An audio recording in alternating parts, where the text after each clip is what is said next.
नमस्कार, स्वागत है आपका स्टार न्यूज प्लस पर। आपके साथ में प्रीता चौहान। आइए अब हम आपको दिखाते हैं आज की बड़ी खबरें। स्टार न्यूज प्लस पर बने रहिए आप मेरे साथ। ऐसी ही बड़ी खबरों को जानने के लिए चैनल को सब्सक्राइब करना ना भूलें। धन्यवाद।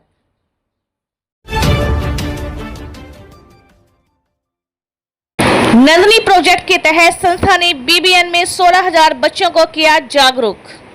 हिमालयन सोशल इंस्टीट्यूट और वर्धमान टेक्सटाइल बद्धी के संयुक्त तत्वाधान से वीरवार को BBNIA कॉन्फ्रेंस हॉल में नंदनी प्रोजेक्ट के तहत लर्निंग एंड शेयरिंग कार्यक्रम का आयोजन किया गया। इस कार्यक्रम में Sonakshi Singh Tomar IAS CEO BBNDA ने बतौर मुख्य अतिथि शिरकत की। IMJS Sindhu president and director Vardhman textile और योगेंद्र मास्टर ने बतौर अतिथि पहुंचे। IMJS सिंधु द्वारा मुख्य अतिथि को सम्मानित किया गया। उसके बाद हिमालयन सोशल इंस्टीट्यूट संस्था की सचिव अनीता शर्मा द्वारा IMJS सिंधु और एजुकेशन डिपार्टमेंट से योगेंद्र मास्टर को सम्मानित किया गया।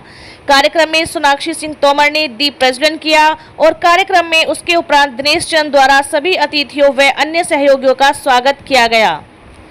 देखें स्टार न्यूज प्लस के लिए हिमाचल प्रदेश के बद्धी से सतीश जैन की ये रिपोर्ट।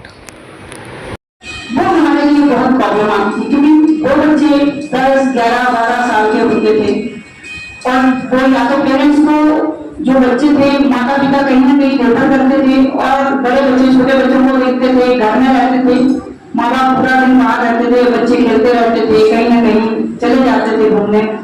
इस तरह से मैंने सर्वे किया। 2005 में एक रजिस्ट्रेशन किया कि मुझे मेरा लक्ष्य जो है आगे इन बच्चों को इन परिस्थितियों से निकालना है।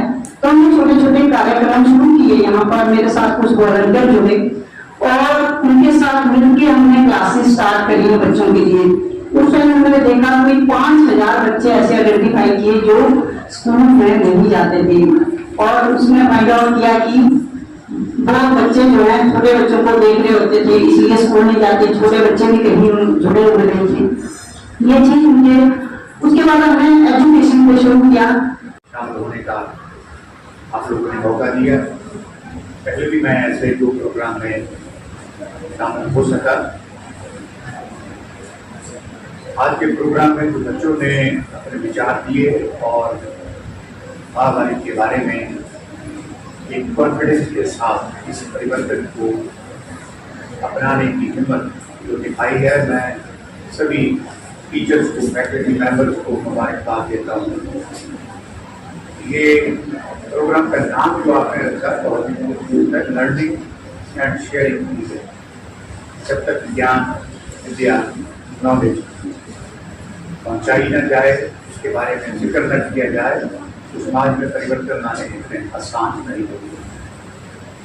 वर्तमान की ओर से मुझे बेहद खुशी है कि हम इस तरह के नोबल कॉज के लिए एक बहुत बड़े परिवर्तन के साथ जुड़े हैं।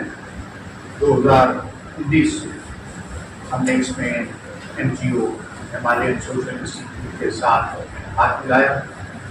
पहले चरण में 3,000 व्यक्तियों तक पहुँच सके, दूसरे चरण में 4350, तीसरे चरण में 4600 है। वो दूर करना सबसे पहले तो वो बहुत जरूरी है और आपने वो करके दिखाया है। तो मतलब हमें गर्व है आप पे। गवर्नमेंट की तरफ से मैं आपको बहुत धन्यवाद करूंगी क्योंकि आप लोग वहाँ पहुँचते हैं एज अ सोसाइटी जहाँ हम नहीं पहुँच पाते हैं अक्सर, और बहुत सारी चीजें हमारे करने को होती हैं जिसमें एक जगह डेडिकेशन देना इतना मुश्किल हो जाता है हमारे लिए। तो वर्तमान ग्रुप को भी मैं ये कहूंगी कि आपके सरकार ने जो कॉर्पोरेट सोशल रिस्पॉन्सिबिलिटी का जो सरकार है आपका, एक और प्रश्न आपने यहाँ जोड़ा है यहाँ पर नंदिनी प्रोजेक्ट और HSI का जो आपने पूरा टेक ओवर किया है, इसको मैं आपको बहुत धन्यवाद करूंगी वर्तमान ग्रुप को, क्योंकि कहीं ना कहीं बहुत अच्छी चीजें आपसे हमेशा सुनने को मिलती हैं कि यहाँ आपका सपोर्ट है, वहाँ आपका सपोर्ट है। पर ये जो एक चीज है वो एडोलेसेंट लड़कियां खासकर, क्योंकि जितना हमने देखा लड़कियों को बहुत ज्यादा सपोर्ट की आवश्यकता होती है, क्योंकि बचपन से ही हमें ये टाबू दे दिया जाता है कि हमें हमारी की बीमारी है और कितनी सारी चीजें बोली गई। तो पहले हमें भी ऐसा कहा था, हमारे पेरेंट्स भी, मतलब मुझे अपना टाइम याद है शायद 2000 और या 1998 की बात होगी, 2000 की बात होगी। तो उस समय हमें भी बहुत ज्यादा जानकारी देते नहीं थे हमारे माता पिता, जो कि खुद पढ़े लिखे होते। लेकिन आज की डेट में खुल के बात कर पा रहे हैं क्योंकि आप जैसे NGO उस चीज को बहुत आगे तक लेके जा रहे हैं, बच्चों को बता रहे हैं। जितने बच्चे यहाँ प्रेजेंटेशन किए हैं, इनको खुद को अवेयरनेस हो ही गई, बाकी आगे जाके अपने ही बच्चों की लेगेसी